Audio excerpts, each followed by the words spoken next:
how do you plan for a future when you're bound to be wrong?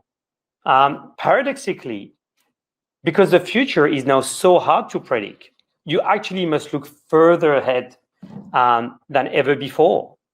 And I'll say the new way of thinking and projecting yourself into the future is not about defining the future, but is about imagining the possible scenarios that may unfold ahead of you, understanding the risk and opportunities and conditions at play, so that you're able to build skills and capability to allow you to shift your trajectory towards any of those futures as they might change in front of you.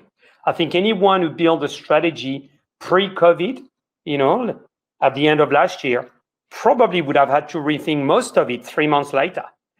And that works when you got a strategy and transformation way that is much more working in a cyclical way, in a much more iterative way rather than linear way. So you need to think of, what are the trajectories? What are the checkpoints along the way? What are the tipping points? And when the future seems to be changing from one scenario to the other. In a nutshell, we actually call that future-back thinking. Future-back thinking can be broken down probably around 3 horizons, around the now, next, and beyond. And as we've said, most of the leaders today are really stuck in the now. They're tangled into it, and they have to work around it. And most of the investment becomes swallowed as a business as usual, protecting the core value, ensuring that we can respond to the current event. But then come the next, which is where those funds needs to be invested in innovation and new capabilities, the one that allows you to becoming transformative.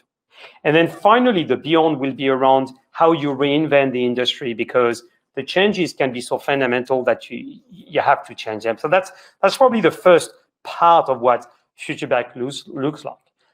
And the last element, if you allow me, is to very much use future-back not only in thinking, but in executing. So when you start designing your transformation, you start from the future itself, and you work back towards the now, rather than looking at the now and thinking, okay, I need to get there. What is my starting point? You build it backwards. What do I need to be 6 months before that future arrives? And then 3 months before that, 3 months before that, and so on. That is future back, not only thinking, but in action.